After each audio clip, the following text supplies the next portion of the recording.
አሕዛብ እኮ ነው ስለ አባቶቻችን ስለካለ ይሄው እንዲህ ናቸው ስለ ፓስተሩ ሲወራ ሰምታችኋል የነሱን ያዋርዳሉ ይደባበቃሉ ስለ ሼኪው ስለ ኡስታዙ ይደባበቃሉ ስለ ካርዲናሎቻችን ይደባበቃሉ እኛ ግን ምን ያረግን ነው መጠቀሚያ እየሆን ነው ወንድሜ ልንገርህ የሥጋ አባትህ ሰክሮ ቢወርቅ ጉድጓድ ውስጥ አባቴ ሰክሮ ወደቀ የታ አባቱ ብለህ ፎቶ አንስተህ ትፖስታለህ አትፖስትም ወይ ደግሞ ሰዎች ምን አባታችን ሰካራም እናት ብልና ተሰክራ ወርቃ ደስ ይልሃል አይልህም እኔም ደስ አይለኝም እኔ ለኃጢአተኛ እናቴ ይሄን ያህል ከተቆረቆርኩኝ ወደኔ አርጋው እኔ ለኃጢአተኛ እናቴ ይሄን ያህል ከተቆረቆርኩኝ ለኃጢአተኛ አባቴ ይሄን ያህል ከተቆረቆርኩኝ መድኃኔዓለም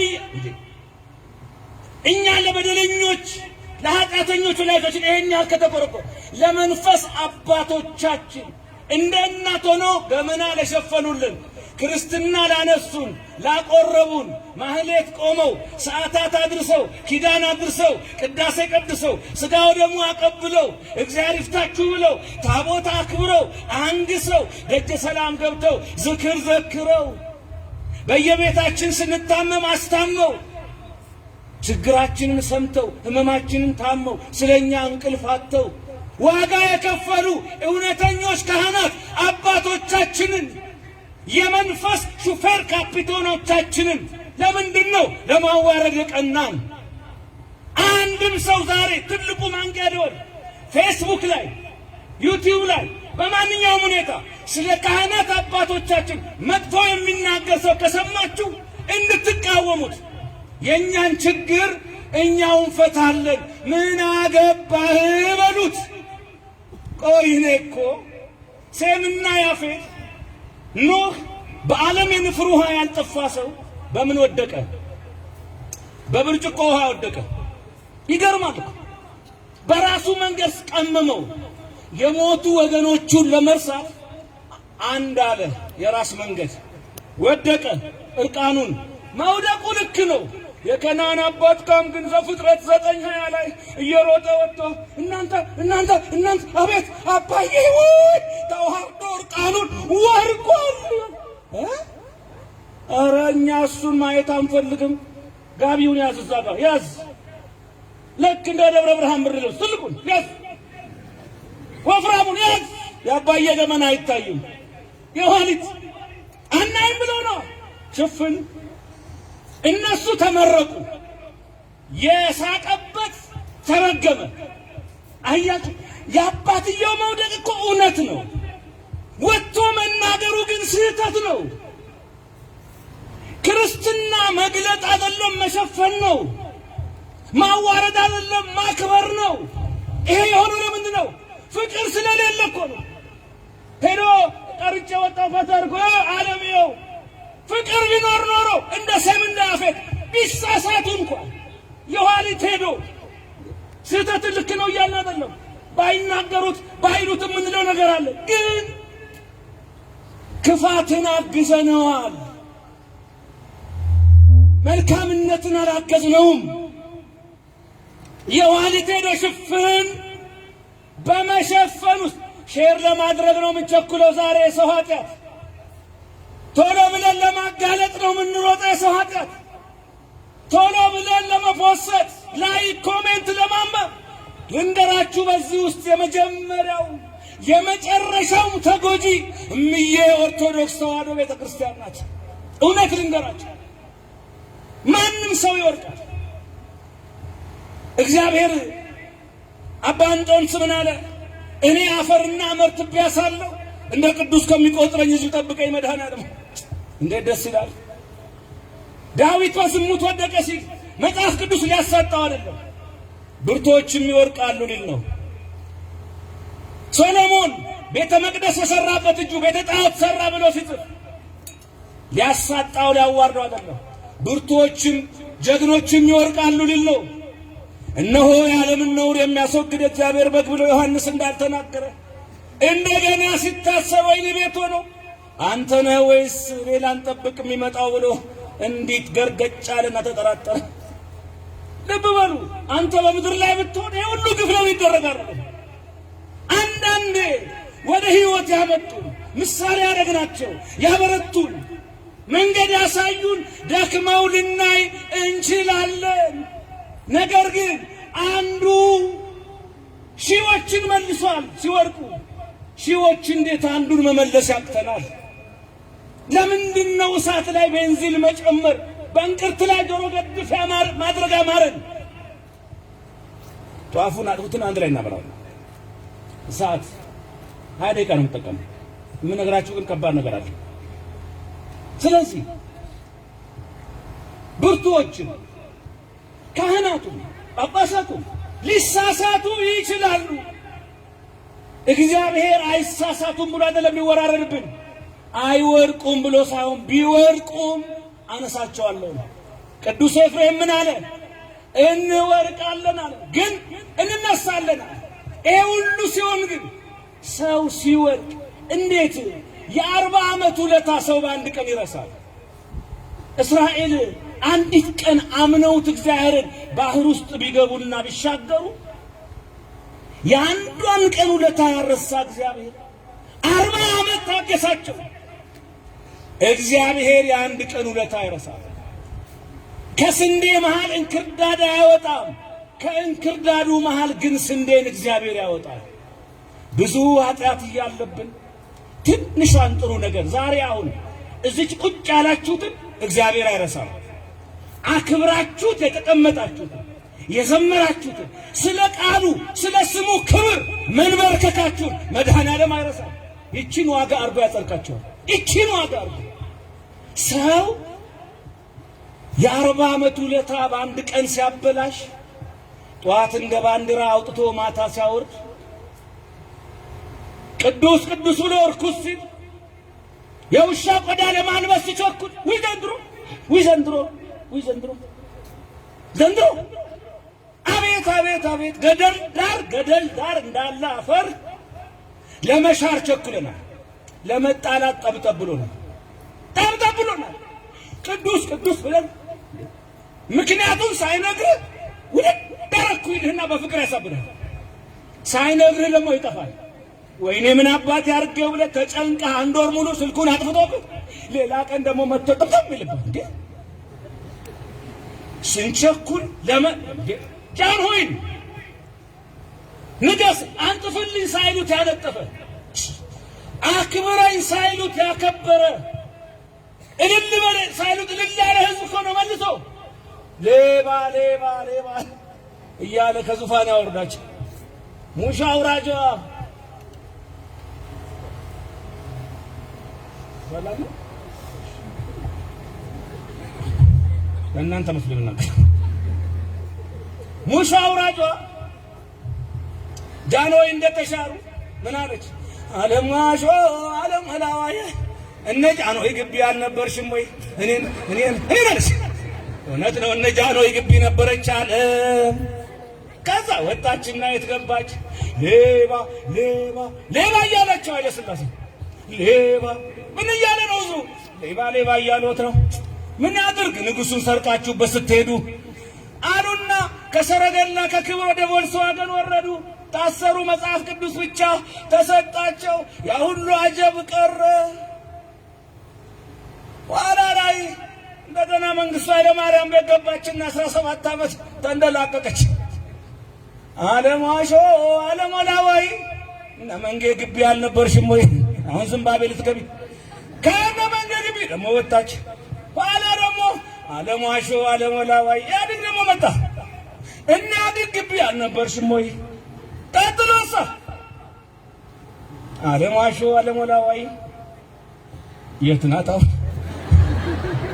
እናንተ ዝም ካሏችሁ ያጋጫላችሁ።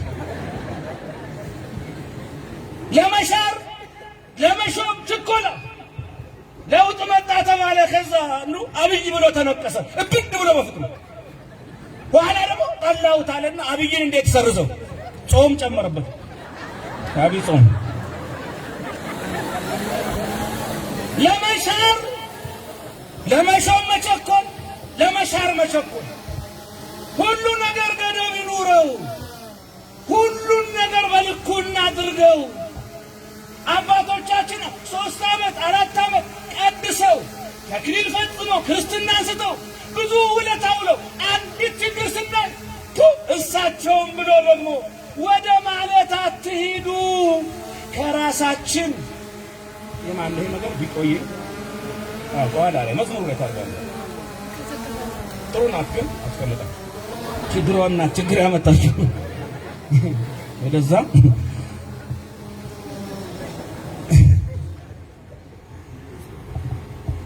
ምን ላይ ነበር? አብይ አለማሾ አለሞላዋይ ናት።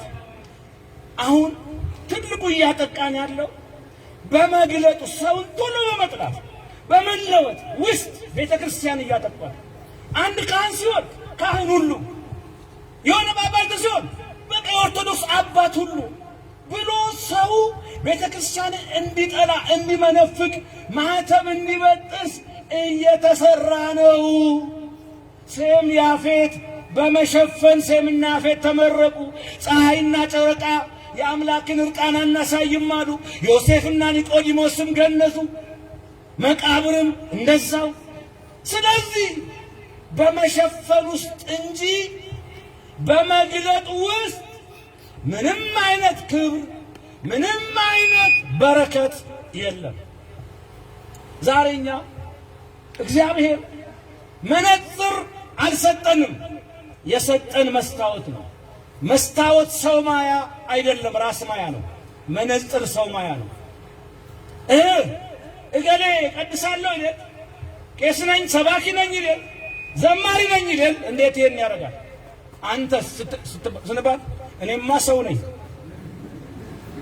ለዓለም የተሰጠውን ምሕረት ለዓለም የተሰጠውን ቸርነት ለራሳችን ብቻ ጠቅልዬ ልውሰድ ማለት በእውነት ኃጢአት ነው። ለራስ ኃጢአት ምሕረት አውርድ፣ ለሌሎች መዓት አውርድ ወንጀል ነው።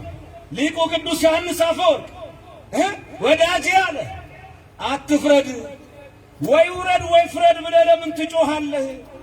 እግዚአብሔር በመዓት ከመጣ እዛ ያሉት ሞተው እዚህ ያለነው አንተርፍም። የሚሻለን ምሕረቱ ነው አለ። ለእኛ ኃጢአት እንደዘገየ ነው ለነዛም ኃጢአት የዘገየው። ፎቶ አሁን ተሰብስበን እዚህ ጋር ብንነሳ ታጥቦ ሲመጣ ወይ ስልክ ላይ ስናየው ይቅርታ እንደ ድሮ ለካ ያስጠብቅም። የራሳችንን ነው ቅድሚያ የምንፈልገው። አፍጥጫለሁ አቅጥጫለሁ ሳልዘጋጅ አነሳኝ አይደለም እንደገና አንሳኝ። ራስን ነው ማየት በክርስትና። ሴትዮይቱ ድሮ መስታወት በሌለበት ዘመን ልጇ ከአሜሪካ መጣ። ቀድሞ እንግዲህ ከአሜሪካ መጣች አለ እና የሆነ ቡቲክ ይዛት ሄደች። መልኳን አየች እናቷ። የማናት አስቀያሚ! ኧረ እማዬ ተይ አንቺ ነሽ አለች። ውይ እኔው ነኝ እንዴ? ለአባትሽ አዘንኩለት ይሄን መልክ ችሎ እስከ ዛሬ መኖሩ። የሰው የመሰላት ነገር የራሷ ነው። ኋላ ባለቤቷ ስለ እሴቷና ስለ ከላይ ስለሚታየው ውበት ሳይሆን ስለ ውሳጣዊ ማንነቷ በፍጹም ፍቅር እንደወደዳት ተረዳች። የሰው የመሰለን ነገር ሁሉ የራሳችን ነው። ልላችሁ የምፈልገው ነገር የተዋህዶ ልጆች አባቶቻችን ካህናትን ምክንያት እየፈለጉ የሚሰርቡ የሚያሰድቡ እነርሱ የተዋህዶ ጠላቶች ናቸው። ንቁባቸው። ይሄ ማለት ካህን ምሳሌ አይሁን ዘረኛ ይሁን እያልኩ አይደለም። በቃ ከማይጠፋው ዘር የተወለደን ድጋሚ በጥምቀት በኩል የተወለደ በሙሉ ልጁ ነው። ካህን መስቀሉ በአራት ማዕዘን እኩል ነው። ወደ ሁሉም ማዕዘን በብሔር በቋንቋ ሳይለይ ሁሉንም እኩል በእኩል አይን አይቶ መባረክ፣ ማዘን፣ ማልቀስ፣ በቃ ማስተማር፣ መቆረስ መቻል አለበት፣ መጮህ አለበት ነው። ይሄንን ግን አንዳንድ ድክመቶችን ተጠቅመው ይቺን አጋጣሚ ተጠቅመው ኦርቶዶክስን ለማዳከም የሚሰሩዋል። የኦርቶዶክስ እንዲህ እስቲ 2 ልጅ 3 ልጅ የሚሰጠኝ ሕፃን እየሮጠ ይመጣል። እየሮጠ 3 ሕፃን ብቻ ቶሎ ና ችግር የለም ና የእኔ ጌታ ና ለምን ትቀር? ማነው ስምህ? ኒቆዲሞስ ወደፊት ስታርግ ምን መሆን ትፈልጋለህ? ዶክተር። ጎሽ አንድ ሐኪም አገኘን። ጎበዝ አጨብጭቡለት። ኦርቶዶክስ ሐኪም አላት። ጎበዝ አንተስ ማነው ስምህ? ሱፈቃድ ስታርግ ምን መሆን ትፈልጋለህ? ኢንጂነር። ጎሽ የሚቀይስም አገኘን። እግዚአብሔር ይስጥልኝ። አቤት ኢንጂነር። እስቲ አንተስ ማነው ስምህ? ካሳሁን። ምን መሆን ትፈልጋለህ? እግዚአብሔርን ማገልገል። አጅሬ በምን? በሁሉም ነገር መሆን የምትፈልገውስ? እንደው እንዲህ መሆን ነው። እግዚአብሔርን አገልግዬ መሞት እፈልጋለሁ። ኧረ ጭራሽ ጫና ያለው መጣ። አጨብጭቡለት። አንተስ አባቴ ምን መሆን ትፈልጋለህ? ማነው ስምህ? ናቲ። ምን መሆን ትፈልጋለህ? ዶክተር። በዚህ ሀገር ሐኪም ብቻ ነው እንዴ? እስቲ አንተስ ምን መሆን ትፈልጋለህ? ዲያቆን። ዲያቆንና ወይራላችሁ ገና አሁን አንድ ዲያቆን አገኘን። አንቺስ ምን መሆን ትፈልጋለህ? ዶክተር። አንቺስ? ዶክተር። ብዙ በሽተኛ አለ ማለት ነው። እግዚአብሔር ይማረን። ዲያቆን እየት አለ? ማነው ዲያቆን? አንተ ነህ? ለዲያቆኑ አጨብጭቡለት። ሁለተኛ እግዚአብሔርን አገለግላለሁ፣ አጨብጭቡለት። ሶስተኛ ለዶክተሮቹ አጨብጭቡላቸው። እግዚአብሔር ይስጣቸው። ወደ ቦታችሁ ሂዱ። ሽልማቱን ነገር ሲዲ ትሰጣቸዋለህ። ቢኒ አሁን አንዳንድ ቦታ ሄጄ ስጠይቅ 10 ሕፃናት ከጠየቅ ምናልባት አንዱ ቄስ ወይም ዲያቆን ነው። ጭራሽም አይሉም ዶክተር፣ ኢንጂነር፣ ፓይለት ብቻ። ለምን? የመርግትናን ስራ የክህነትን ስራ 43 ዓመት ሙሉ እንዲጠላ አድርገው ሰርተውበታል። እንዲጠላ በቃ ሰካራሞች፣ ሆዳሞች፣ እነዚህ ቢበሉ የማይጠግቡ ቀበቶ እያሉ የሚበሉ እያሉ ሰው ቄስ እንዲጠላ ስላደረጉ ቄስ መሆን እፈልጋለሁ የሚል የለም።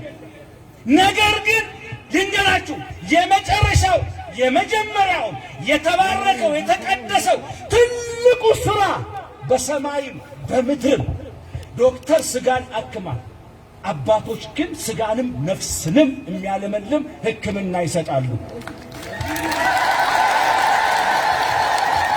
ይሄንን ወቁ። ልጆቻችሁ ላይ ማንቂያውን ለመሰላችሁ ንቃ። በቃ ቄስነት ትልቅነት እንደሆነ መላእክትን ይዩ። ኢሳይያስ 6 በሁለት ክንፋቸው ይላል እግራቸውን ሸፈኑ ሱራፌል፣ በሁለት ክንፋቸው ደግሞ ፊታቸውን ሸፈኑ። ወይኔ ያቃጥላል እሳተ መለኮት።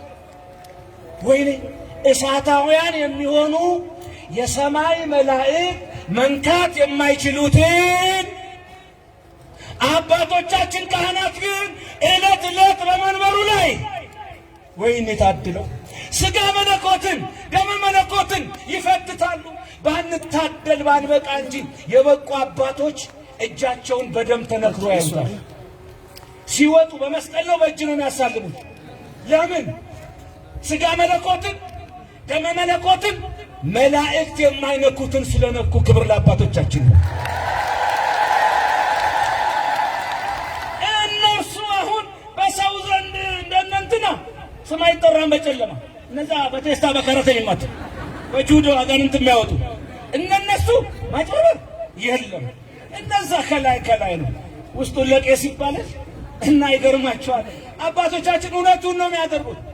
ሰካራ ምናምን አውቀው ምን ያደርጋሉ? አሁን ሰርግ ቤት ውስጥ ተናግሬያለሁ። በቴሌቪዥን አይታችሁ ከሆነ ሰርግ ቤት ውስጥ አንድ ፓስተርና እውነተኞቹን አንድ ፓስተርና አንድ ቄስ ጎን ለጎን ቁጭ አሉ ሰርግ ላይ። እሳቸው አባቴ ምን ይፈልጋሉ ሲባል ያችን ጠጇን አምጣልኝ። ግልጽ ናቸው። እግዚአብሔር እንደሚያቸው እግዚአብሔር ያውቃል። ተደብቅ ያደርግ ያኛው ሲባል ሻይ በጌታ ስም እንዴ ሻይ ከዛ እሺ ተብሎ ሻይ መጣለትና እቺ የምትነከረው አለች አለው ላይ እሷን እየነከረ ፉት ይላል። እሳቸው ያችን አንድ ሰው እሳቸውን ሰካራም እሱን ጻድቅ አሉ። አቤት እሱ ነው እንጂ ታዲያ ያቺ ሻይ ትደጋግማለች። ባሬስታው በጆሮ ነግሮ አስተናጋጁ ይደጋግማታል ሻይዋን። ለካ ውስኪ ነው። አዩና እኛ ቄስ አንተዬ ፓስተርዬ እንደው እቺ ሻይ ጢስ የላትም እንዴ? ጢስ የላትም፣ ገብታ ነው የምታጤሰው። አያችሁ፣ ለሰው መኖር ይቻላል። ለእውነት ግን ዝክር ቢዘክሩ ያለ ደሞዝ፣ ትምህርት ቢማሩ ያለ በጀት በእንተ ስማ ለማርያም ብለው አኮፋዳቸውን በኮቾሮ እመቤቴ ስሟ ስንቅ ሆኖ ቀድሞላቸው ውሻውም ቢሆን አይጮህባቸውም እነሱ ላይ ስሟን ሲጠሩ። ለምን? ውሻውም የድንግል ውለታ አለበታ። ውሃ ጠጥተዋለቻ ተጠምቶ። በዛ ተምረው ቤተ ክርስቲያንን በእውነት ያለ ደሞዝ ለዚህ ያደረሷት አባቶቻችን ዋጋቸው ይሄ ሆኖ እነርሱን እንዲህ ማለት አይገባም። አባቶቻችን እኛ ካላከበር እምነታችን የሚያከብር ልንገራችሁ፣ ይንቁናል እንዳይመስላችሁ። በፍጹም ችግር ካለ እንመካከር። ደግሞ ይሄ በመርካቶ ቆብና መቁጠሪያ አድርጎ የሚቆምረውን በእንጦንስና በመቃርስ ቆብ የውሸት ቄስ እሱን አይደለም፣ እሱን ተውት። እነሱን አይደል፣ እነሱ አጭበርባሪ ናቸው። ፌስቡክ ላይ እኮ ፕሮፋይል ያርግና መምሬን ትላለኝ ይላል፣ ቄስ ካሳ ነኝ ይላል፣ ቄስ ገመቹ ነኝ ይላል፣ ቄስ ጎይቶም ነኝ ይችላል። ተዋው እሱን። ቴፒ ውስጥ አላያችሁ? አውቆ ጠምጥሞ ቅዳሜ ጠምጥሞ ቄስ መስሎ ቴፒ የዛሬ 10 ዓመት እንዴ! የእውነት የዛሬ እኮ ነው።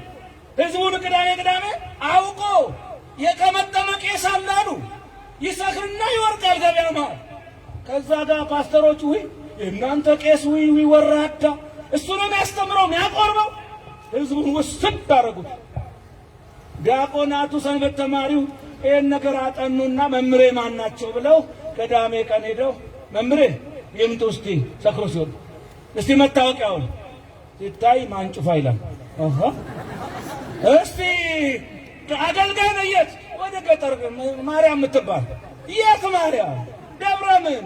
እስቲ ንገረን። መልስ የለም። እስቲ ተንሱ በል የለም። እስቲ ጸልዩ በል፣ እስቲ አሐዱ አብ ቅዱስ በል፣ እስቲ እግዚኦ በል የለም። እስቲ እንደው አቡነ ዘበሰማያት በል በግዕዝ። ኧረ እንደው እሱ በአማርኛ እንደው አባታችን በል የለም። ነው አጅሬ ነህ ብለው አንዳንዴ እምቢ ላለ ጥፊም ጥምቀት ነው በጠረባ ብለው ለካ ፊቱ ላይ ቆመዋል። ሲረግጡት እነዛ መጡ። ለምን ትመቷቸዋላችሁ አልባስተው? ለምን ትመቷቸዋላችሁ? የእኛ ቄስ አይደል ምን አገባችሁ? ረግጣቸዋል።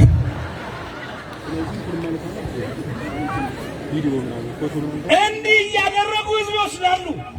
ዛሬ መወቁባቸው። የተመጠመ ሁሉ ቄስ አይደለም። ኤልሳ የእውነት ነው፣ ጊያዝ የጥቅም ነው። ጳጳስም ነኝ ሊል ይችላል።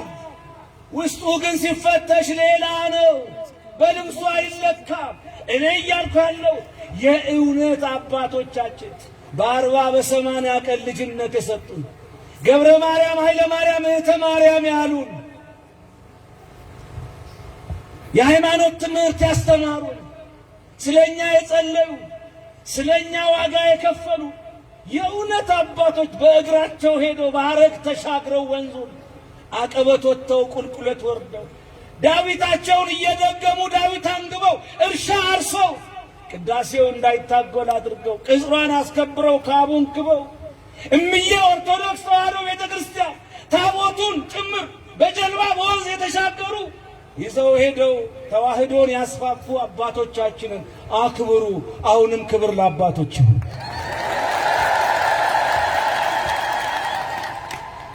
ማንቂያው ካህናትንና ክብር ይላል። ማን ይከበር? ካህናት የማን ናቸው? የጠራቸው ማን ነው? ያከበራቸው ማን ነው? አክብር ስልህ አንተ ካላከበርካቸው አይከብሩም እያልኩ አይደለም። ብታዋርዳቸውም አይዋረዱም። ማን ስላከበራቸው? አብርሃምን ዋስ ወደማሳይ ምድር ሂድ፣ አንተን የሚባርክ ብሩክ ይሁን፣ የሚረግም ርጉም ይሁን ነው። እግዚአብሔር የባረከውን ብትባርክ ትባረካለህ። የረገመውን ብትረግም፣ የጠላውን ብትጠላ ጥሩ ነው። የወደደውን ግን ውደድ። እግዚአብሔር የመረጠውን ሕዝብ ዘኍልቍ 22 ላይ በለዓም ሀብተ መርገም የነበረው ሄዶ ሊረግም ነበር። ነገር ግን አልተቻለም። እግዚአብሔር የባረከውን የመረጠውን መርገም አትችልም እያለ ደመና ላይ እግዚአብሔር ይቀይረው ነበር። ዛሬ ቤተክርስቲያን የገጠማት አንዱ አሜሪካን ሀገር እኮ ሰው ቀጥታ ሄዱ። ኤምባሲ አላት። ኤምባሲ ውስጥ አምባሳደር አለ። የፕሬዝዳንት ጆ ባይደን ወኪል ነው። እርሱ እዚህ ቪዛ ይሰጥህ አሜሪካ ትገባለህ። ቤተክርስቲያን የኢየሱስ ክርስቶስ ንጉሷ ክርስቶስ ነው። ቤተክርስቲያን ኤምባሲ ናት። ካህናት አምባሳደሮች ናቸው። ቪዛ የሚሰጡ እነሱ ናቸው። ይፍታ ብለው ይፍታ ካላሉ እግዚአብሔር ይፍታ ሲሉ እግዚአብሔር ይፈታል። ማን ይፍታ? ስልጣኑ የማን ነው? አዎ እነሱ የማን ወኪሎች ናቸው? አቤት ወኪሎቻችን አባቶቻችን ናቸው። እግዚአብሔር ወኪሎች። እነሱ ያሰሩት በሰማይ የታሰረ ነው። ክብር ለአባቶቻችን ለካህናት ይሁን። መሻር አልመሸም መሽቷል። ማረም እሺ፣ አንድ ጨምር፣ አንድ ታጭር ብቻ ጨምር።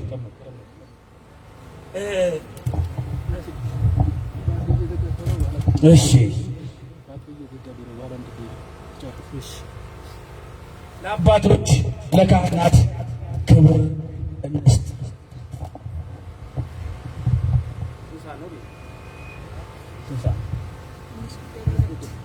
ለሁለት እሺ፣ 5 ደቂቃ ብቻ ተጠቀማለሁ። ለሁለት 5 ጉዳይ ለአባቶቻችን ከዛሬ ጀምሮ የማስጠነቃችሁ ነገር በየትኛው ሶሻል ሚዲያ ላይ ስታዩ አውቀው ከላይ መነኩሴውን እንዲህ ብለው አንዱን አቡነ እንትና አንዱን አቡነ ኦፒዲዮ አቡነ ባይደን አቡነ ወያኔ አቡነ እንትና ፖለቲካ ውስጥ ካህናት ያስገቡ እንደሚሉትን እንዳትሰሟቸው። በቃ እኛ ለአባቶቻችን ክብር ቤተክርስቲያን እንድትከበር ከፈለግን ልጆቻችን ምሳሌ የሚያደርጉት ስናከብራቸው ሲያዩ ነው። እኛ እያዋረድናቸው ማንም ሊያከብራቸው አይችልም። ተዋህዶን የሚወድ ይሄን ያድርግ ይላል የማንቂያው ደወል። ሁለተኛ ባጭሩ የምነግራችሁ የማንቂያው ደወል የተዋህዶ ርስቶች ይከበሩ ይላል። ይሄ ቦታ ምን አደባባይ ይባላል? አቤት ብዙ ዋጋ አልተከፈለም። አማንችን ጠጋር ድረስ አልተከፈለም። ስለዚህ ቦታ እኔ ብዙ ነገር አውቃለሁ። አብሮኝ የተማረ መምህር ማን ያዘዋል ሙሉ ጌታ መንግስት ድረስ ህይወቱን ሰጥቶ ሲከራከር ቪዲዮው ጭምራለኝ።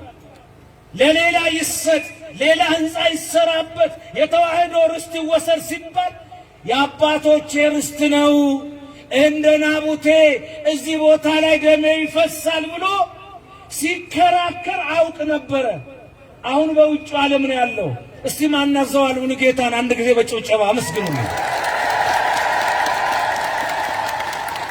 አሁን እንደዚህ አይነት ሰዎች አባቶች ዋጋ ከፍለዋል። የታሰሩ አሉ፣ የተደበደቡ አሉ፣ ደማቸው የፈሰሳል፣ ብዙ ነገር ተደርጓል። አሁን ትልቁ በዓለም ላይ እየተሰራ ያለው ነገር ምንድነው? ኢትዮጵያን ሀገሪቷን መላውን ዓለም ላይ ሰርተዋል።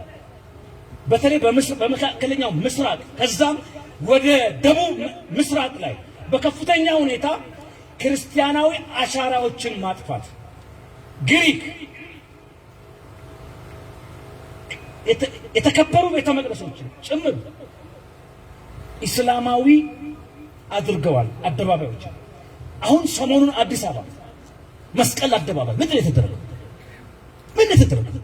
ከጠፋ ቦታ ዕጣኑ የጤሰበት ደመራ የተደመረበት ካህናት አባቶቻችን ምስጋና ለእግዚአብሔር የሰዉበት ሊቃውንቱ ያሸበሸቡበት ኪዳን የደረሰበት ሊቃነ ጳጳሳት፣ ካህናት፣ መዘምራን፣ ሰንበት ተማሪ ህዝበ ክርስቲያን ነጭ ለብሶ እግዚአብሔርን ያመለከበት በማይታይ ቅርስነት በዩኔስኮ የተመዘገበ የባለ መስቀሎቹና የባለ ማህተቦቹ ልጆች የታወቀው ቀዳማዊ ኃይለ ሥላሴ የቆረቆሩት በጀት በጅተው ራሳቸው ከፓትርያርኩ ጋር ከካህናት ጋር ደመራ እየደመሩ ያከብሩት የነበረው ቦታ ደርግ መጥቶ የአብዮቱን ልዩ ኮማንዶና ሰራዊት የነ ሌኒንን ፎቶ እያደረገ እነዛን ሪዛም ሶስቱን መናፍስቶች እዛ ቦታ ላይ የኦርቶዶክስን አሻራ ለማስረሳት በወታደር ትርኢት የአብዮት አደባባይ ሲለው በ83 ኢህአዴግ መጥቶ እንደገና አብዮቱን ለማስረሳት መስቀል አደባባይ ብሎት እየተከበረ ያለውን ቦታ ዛሬ ይፈቀድልን ብለው ለማፍጠር ቦታ አጥተው ነው። አንዳንድ ሰው ቢያፈጥር ምን ችግር ያለው? ዛሬ ያፈጥራል፣ ነገ ግን ያፈጣል። እኔ ነው ብለው እውነቱን ነው የምነግርህ። ቤተ ክርስቲያን አይሆንም አለች፣ ጻፈች ደብዳቤ። በእውነት ጠቅላይ ስራ አስኪያጁ ጻፉ ነው ያለች፣ ጻፉ ግን አይሆንም። እሺ ተብሎ እንደገና ታገደ። ከታገደ በኋላ በጎን ተገብቶ ለምን ተባለ? የኛ ሰዎች ውስጥ ለውስጥ ደግሞ የተሸጡ አሉ ለጥቅም ሄዱና ይቅርታ አሉ በጎን። ጉድ እኮ ነው። ከዛ ተፈቀደ። በመስቀሉ ቦታ ላይ አምኑበት ማለት ይሄ የመስቀሉ ቦታ ሲድገል አምነው ማለት ነው ወይ እናጥምቃቸው? ወይ መጠመቅ አለባቸው። እኛ ወረደ፣ ተወለደ፣ ሞት፣ ተሰቀለ፣ ሞተ፣ ተነሳ፣ በክብር አረገ፣ ሊፈርድ ይመጣል ወልደ ማርያም ብለን ወልድ ዋህድ ብለን የምናምን የኢየሱስ ክርስቶስን ጌትነት አምላክነት የምናምን ሰዎች ብቻ ነን። እዛ ቦታ ላይ በመስቀሉ ያመንን በደሙ ቀለምነት ስማችን የጻፈውን በመስቀል ላይ ከሰማይ ዝቅ ከምድር ከፍ ብሎ ጨልሞበት ያነጋልን፣ ተራብቶ ያለበሰንን፣ ተጠምቶ ያረካንን፣ ወደ ጨለማ መቃብር ወርዶ ወደ ብርሃን ሰገነት ያወጣንን ኢየሱስ ክርስቶስን ለምናምን ብቻ ነው መስቀሉ። እኛ አንዋር ውስጥ ማንቂያ ደወል ጉባኤ እናድርግ ብለናል እንዴ? እኛ መስጊድ ውስጥ ጊዜውን በል ትንሣኤን እዛ እናክብር ጥምቀትን ብለናል እንዴ? ምን ማለት ነው? ይሄን ንቀት እኮ አደረጉ። በማፍጠራቸው ሳይሆን የታባክ ኦርቶዶክስ በማለታቸው። አንዳንዱ እንዲያውም መፈክር ይዞ ኢድ አደባባይ ያለው መስቀል አደባባይ። ይሄ ቦታ ምን ሊደረግ መሰላችሁ? ቦታ ማለት አይደለም። ዓላማው ሁለት ነው ዓላማው። እንደው መንግስትም አተኩሮ እንዳይሆን ፈልጋለሁ። ሁለት ነው ዓላማው። አንደኛ የነ ግብጽ እጅ አለበት፣ የነ ሱዳን፣ የነ ግብጽ ኢትዮጵያ እንድታርግ አባይን ገድባ ጊዮንን እግዚአብሔር የሰጣትን ዘፍጥረት 2 ላይ ጊዮንን አባይን ጨልፋ እንድትጠጣ አይፈልጉም። የኢትዮጵያ እናት በጨለማ መብራታታ በኩበት ጢስ አይኗ እየጠፋ እንዲኖር፣ የግብጽ እናት ግን በባውዛ በኤሌክትሪክ ምጣድ ደስ ብሏት እንድትኖር የሚፈልጉ። እኛ የኛን በእውነት እንዳንጠቀም ኢትዮጵያ እንዳታድግ ሁሌ ስደተኛ፣ ሁሌ በበረሃ የሚሞት፣ ሁሌ ጀልባ ላይ የሚሰጥም፣ በእውነት ሁሌ በኮንቴነር ውስጥ ሙክክ ብሎ ታፍኖ እየሞተ የሚገኝ፣ በእግሩ የሚሰደድ እንደ ውሻ የተቆጠረ ለዳቦ ጠኔ ማሳገሻ በየሀገሩ የሚንከራተት ሆነን እንድንቀር ነው የሚፈልጉት። የኢትዮጵያን እርገት አይፈልጉም። ይግባቸው ምስጢር። ስለዚህ የሃይማኖት ጦርነት በዚህ በኩል ሙስሊሙን ጠይቅናል አካሪ፣ በዚህ ኦርቶዶክስ እኔ ነው ብሎ ይወጣል። ጦርነት ይነሳል፣ አገር ትበጠበጣለች። ስለዚህ ያለምንም ሰራዊት እኛን አጋጭተው የሃይማኖት ጦርነት አድርገው ደም ሲፈስ አባይም አይገደብም፣ ህዝቡም አያድግም። እንደ ሶሪያ ሆነ እንድንቀር የሚፈልጉ አይላታል። በጆ ባይደን የተካው ማን ነበር? አሜሪካ ከኦባማ ቀጥሎ የነገሰው ማን ነበር? ስሙ ዶናልድ ትራምፕ። ስሙን ቄስ ነው እንዳለን እግዚአብሔር ልቦና ይስጠው ብያለሁ። እሱ ምንድን ያለው? ግብጽ አለ ምን አባሽ ነው ስም የምትይው? በቦምብ አታጋያትም ወይ? ግድቡን በቦምብ ምቹ አለ። እግዚአብሔር ደግሞ ቀድሞ መጣው 8 ዓመት እገዛለሁ ሲል 4 ይበቃሃል ብሏል የኢትዮጵያ አምላክ ብሎ ቁጭ አረጉ። ኢትዮጵያ ለከነዚህ ነው። ግብጽም ብጥብጥ አለች። እንዲያውም ጣሊያን ደብዳቤ ጻፈችላት ከአሜሪካ ጋር ነው ስትል ጣሊያን ጻፈች። አድዋን ታውቃለች። ወዳጅ አለኝ ብለሽ ይቅር መመናቀር፣ እኛም አንድ ሰሞን እንዲያርጎን ነበር። ማንም አይችላትም ከፈጣሪ በቀር።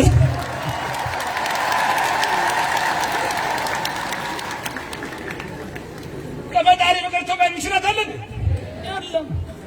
ስለዚህ የነዛ ኃይል የነዛ እጅ በዚህ ገብተው ማድረግ። ሁለተኛው ዓላማ ምንድነው ሲባል በዚች አጋጣሚ ኦርቶዶክስን ማጥቃት ይፈልጋሉ። ማዳከም፣ እንድትደክም ኦርቶዶክስ በቃ እንድትዳከም እዛ አደባባይ ላይ ለጥምቀት ለምስልታ እኛም ብለው እዛ ቦታ ላይ መታየት የስነ ልቦና የበላይነት ማምጣት ከያሉበት ወልተ ተሰባስበው እዚህ እኮ የሚያሳዝነው ኦርቶዶክስ ብሎ ክራ ስራው ድራፍትና ቢራ አረቄ ቤት አለ ያሳፍራል። በዚህ ሰዓት ይሄ ጥሪ ማንቂያው ተደውሎ ቤቱ የሚቀር ክርስቲያን ነው ቢሞት አይሻለውም በቁሙ ክርስቲያን ነኝ ይላል እየሰማ እየተነገረው። ነገ ግን ይለኛል። ነገ እዚህ ከተማ ማርያም ነው ሞላችሁ በቁም ያልመጣውን በሬሳ ቤተክርስቲያን አትፈልገው እያወቀ ይምጣ። ንገረው ሂድ ንገረው እና እነሱ በዓላማ ነው የሚሰሩት። እዚህ ታይተናል። በዓላማ አንድ ነገር ንገራችሁ። ሶስተኛው ዓላማ ምንድን ነው? ዓለም አቀፍ የሆኑ ክርስቲያናዊ ይዞታዎችን መውረስ፣ ይሄን አደባባይ መውረስ፣ አብያተ ክርስቲያናትን መውረስ። እንደነ ሀጊያ ሶፊያ ግሪክ ውስጥ ቱርክ ውስጥ ያሉ ምን የመሰሉ ትልልቅ ካቴድራል ቤተክርስቲያኖች በስኪል ነው መቀየር። በአንድ ሀገር ተዋዶ ተከባብሮ እኛም እነሱን አንነካም እነሱም የኛን አይንኩ ተከባብረን እንኖራለን። ግን ይሄ በአክራሪነት ኦርቶዶክሳዊ ቦታዎችን ዛሬ ምን አገባኝ ለአንድ ቀን ወራዳ ስንታለ ማርያምን ደም የሚያፈላ ይሄን ዕጣን ሳይሆን በርበሬ ማጠን ነው የሚያስብል። የእውነት ስታዩ ኦርቶዶክስ ምን ችግር አለ? ነገ መቀበሪያ ታጣለህ። ነገ ቤትህን ያፈርስልሃል። አላየህም? ሻሸመኔ አላየህም ወይ? አንድ አርቲስት ሞተ ተብሎ አላየህም ወይ? የክርስቲያን ቤት በቤት ቁጥር በሰው መሞት በአርቲስቱ መሞት ደስተኛ አይደለም። ግፍ ነው፣ ወንጀል ነው። አንድን ሰው ከቤተሰቡ ነጥሎ ልጆቹን በትኖ መግደል ይሄ ኃጢአት ነው በእግዚአብሔር ዘንድ። ግን ያን ሽፋን አድርጎ በብሔር ምክንያት በሃይማኖት ምክንያት እየሮጡ መጥቶ ተንደድሮ ቤተ እግዚአብሔር ላይ እየሮጡ መጥቶ ኦርቶዶክስ 8 ቁጥር ቤት ቁጥር 32 ኦርቶዶክስ አቃጥል፣ ቤት ቁጥር 121 ኦርቶዶክስ ነው አቃጥል። ነፍሰ ጡሯል ክርስቲያን ነሽ? አዎ የሚወለደውን ክርስቲያን ነው አይወለድም ብለው እናይቱን አረዷት። ባልያይ እንደዚህ ይመጣብሃል። ዛሬ ካልበረታ ቦታዎቻችን ማስከበር ካርታ ማውጣት። አሁን እናንተ ጎበዞች ናችሁ። ዘርዓ ያዕቆብ አደባባይ እንዴ ወንጌል በየጊዜው እንዲህ ነው ስራ አስካጅ ማለት ወንጌል በየጊዜው። አሁን ትልቁ ችግር ሆሳዕና አልተከበረም። ባለፈው ለምን ጥምቀት አልተከበረም? ብዙ ጥምቀት ሳያከብር ቀረ። ሆሳዕና ከተማ ከዓመት አንዴ ብቻ ስለሚያከብሩ ሌላ ጊዜ ለሌላ ይሰጡታል። በዓመቱ የኛ ነው ሲሉ እንዴት? ለምን ዓመቱን ሙሉ ነው መጠቀም ያለብን። የጥምቀተ ባህር ቦታዎቻችን ዓመቱን ሙሉ ለተለያየ ስብከተ ወንጌል ለድንኳን እየደኮን ጉዞ እያረግንበት ስልጠና እየሰጠን መጠቀም መቻል አለብን። አለበለዚያ ይነጠቃል። ቦታችሁን አስከብሩ። በያላችሁበት ካርታችሁን የእናንተን አትስጡ፣ አስከብሩ። ከቻላችሁ ሌላ ደግሞ ያዙ፣ ገዳም ገድሙ፣ አብያተ ክርስቲያን ስሩ። ነገ ከባድ ነው። ክፉ ጊዜ እየመጣ ነው። መቀበሪያ እንዳናጣ ለልጆቻችን እናስብ። ነጮች አውሮፓውያን ሰርተው ጨርሰዋል። ለ100 ዓመት የሚበቃ 200 ይበቃላቸው። የሚያስቡት ለአራተኛ ትውልድ ለልጅ ልጅ ነው የሚሰሩት። እኛም ዛሬ ካልሰራ እንደ ናቡቴ ርስታችን ላይ እንሙት ካላል አደጋው ከባድ። ኦርቶዶክሳዊ ቦታዎችን መንጠቅ፣ ጎፋ ሳውላ፣ ሻሸመኔ፣ ኢሉ አባቦራ፣ ጅማ አንዳንድ ቦታዎች ላይ ሆሳዕና ስናይ ኦርቶዶክሳዊ ቦታዎችን ወረራ ማድረግ ነው። አሁንም ካላጡት ቦታ መስቀል አደባባይ ሲል ቦታ አጥተዋል። አንዴ ያከብራሉ፣ በአመቱ ደግሞ አምና አክብረን ዘንድሮ ማን ይከለክለናል ይላሉ።